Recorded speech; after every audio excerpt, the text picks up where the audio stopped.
नमस्कार, सलाम, आदाब। जाना है। आज हमारे साथ मौजूद हैं जहानाबाद के लोकप्रिय विधायक माननीय श्री सुदय यादव जी। सुदय यादव जी की एक और तारुफ है कि वो माननीय मुंद्रिका सिंह यादव जी के पुत्र हैं। माननीय मुंद्रिका सिंह यादव जी जहानाबाद के लोकप्रिय विधायक हैं, रह चुके हैं। कई बार राजद सरकार में, जनता दल की सरकार में मंत्री का पद भी संभाल चुके हैं और पिछले 2015 के विधानसभा चुनावों में उन्होंने 75,000 से ज़्यादा वोट हासिल किया था। और इस बार जो 2018 में उपचुनाव हुआ उसमें भी माननीय सुदय यादव जी ने 35,000 से ज़्यादा के अंतर से चुनाव जीतने का काम किया।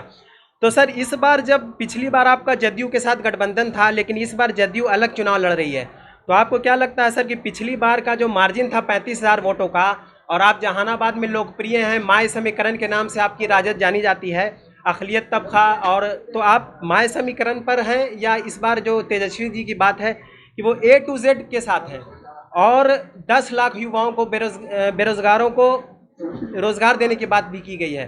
तो सर, आप किन मुद्दों पर, किस मैनिफेस्टो के साथ इस बार चुनाव में है? सबसे पहले तो सर आपका बहुत बहुत स्वागत है। धन्यवाद। आपको हम बता देते हैं, यादव जी ने साफ साफ बता दिया है और जो बताया है उसको बिहार की महान जनता ने उसको स्वीकार भी किया है, उस पर विश्वास जताया है। चूँकि यहाँ सबसे बड़ी आबादी जो है बिहार में बेरोजगारों की आबादी है और उसमें भी युवा बेरोजगार की आबादी है, इसलिए सब लोग। और आपने सवाल किया कि जदयू को तो हम लोग मतलब पिछले जो हम चुनाव लड़ रहे थे उस समय भी हमारे साथ जदयू नहीं थे और हम उसके खिलाफ ही चुनाव जीत के आए थे। 18 में जो हम जब चुनाव लड़ रहे थे उस समय भी हम सरकार के खिलाफ चुनाव जीत करके आए थे और उसी समय से बिहार की जनता ने हमारे नेता आदरणीय तेजस्वी यादव के नेतृत्व को स्वीकार किया है और मजबूती से स्वीकार किया है।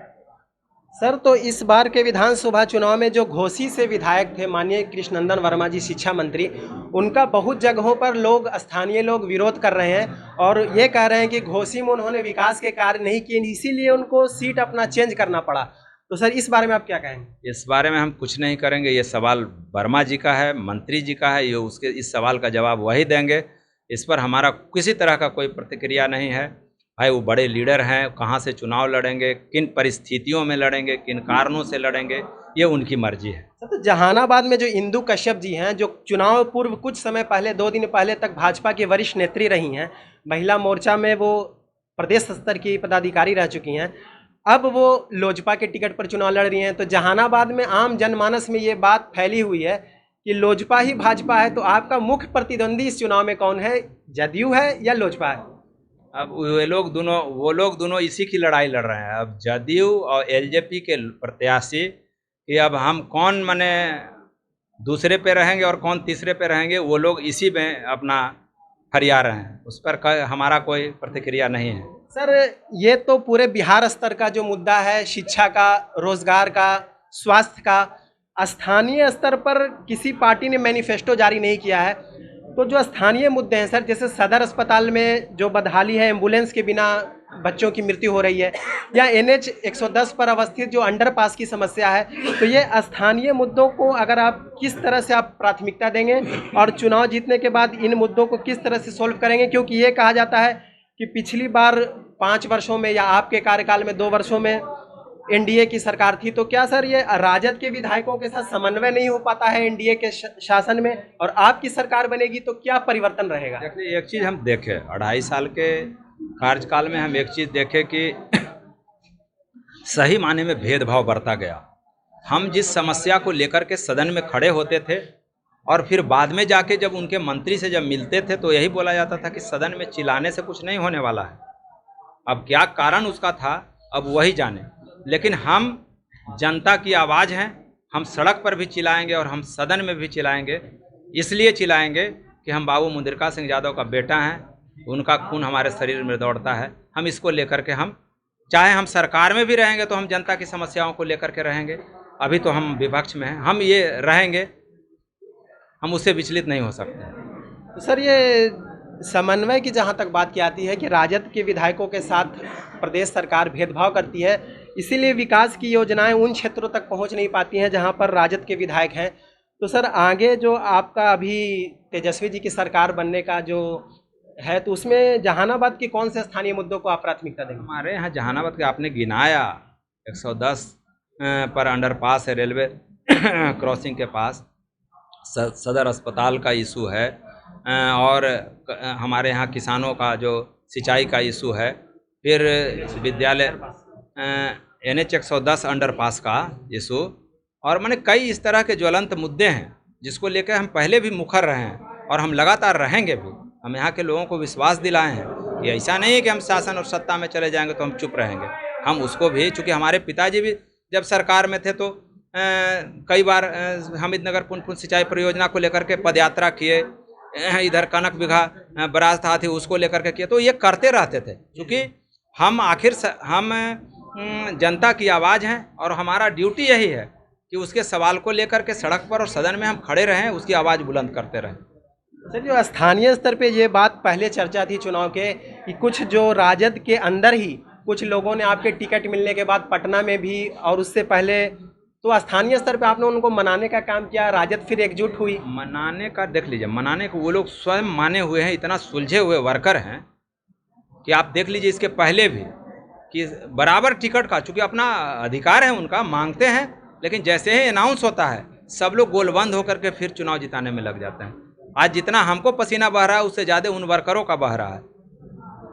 तो ये माने पूरी तरह सब लोग गोलबंद है, कहीं कोई फूट नहीं, कहीं कोई दरार नहीं, कुछ नहीं, पूरी निष्ठा और ईमानदारी के साथ सब लोग अपने आप को सुदय समझ के और इस चुनाव को जीतने में लगे हुए हैं। सर, जहानाबाद सिटी न्यूज़ के माध्यम से हम जहानाबाद विधानसभा के विभिन्न क्षेत्रों का भ्रमण कर रहे हैं और हमने देखा कि आपकी पकड़ जो कहा जाता है माय समीकरण में काफ़ी मजबूत है, वो तो दिखती है सर, लेकिन जो A to Z की बात जो की जा रही है, तो आप पूरे समाज को क्या संदेश देना चाहेंगे जहानाबाद? आप देख लीजिए, अब हमारे नेता आदरणीय तेजस्वी यादव ने A to Z का अभी दिया है। आपको बता देते हैं कि बिहार में आदरणीय श्री लालू प्रसाद यादव जी और उसके बाद हमारे पिता मुंद्रिका सिंह यादव को जहानाबाद के लोग A to Z के लोग भी विश्वास करते थे सभी।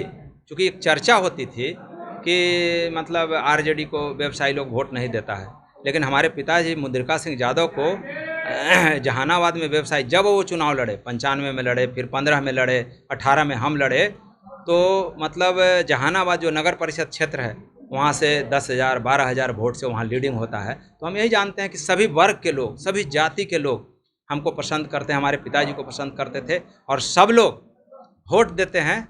इसलिए हम जहानाबाद की महान जनता को हम सलाम करते हैं।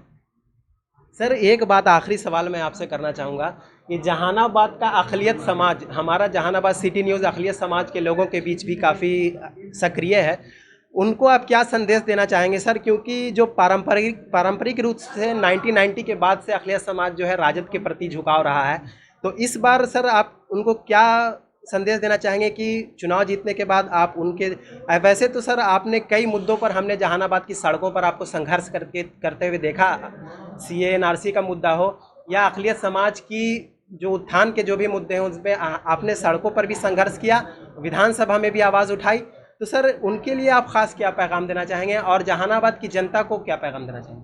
देख लीजिए, हम तो सबसे पहले अक़लियत भाइयों को हम संदेश देना चाहते हैं कि वो अपने आप को कभी अक़लियत नहीं समझे, कभी असहज नहीं समझे, असहाय नहीं समझे, इसलिए कि हम मुंद्रिका सिंह यादव का बेटा हैं और राष्ट्रीय जनता दल का सिपाही है।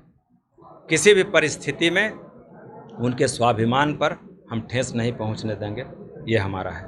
जहानाबाद के आवाम को हम विश्वास दिलाते हैं कि जितने भी कोई भी लोग चाहे कि हम जहानाबाद में नफ़रत फैला दें, शांति भंग कर देंगे, हम अपनी जान को जोखिम में डाल करके भी हम इस अमन चैन शांति को बहाल रखेंगे और उनके विकास के लिए सतत संघर्ष करते रहेंगे, यही हमारा। सर, आपका मार्जिन पिछली बार 35,000 का था, इस बार ये मार्जिन कहाँ तक रहेगा? देख लीजिए, मार्जिन के बारे में आप लोग घूमते हैं, आप लोग जानते हैं, हम नहीं बता सकते हैं, लेकिन हम ये जानते हैं कि हम चुनाव जीतेंगे, क्योंकि इतना अपार हमको स्नेह मिल रहा है, यही हमको।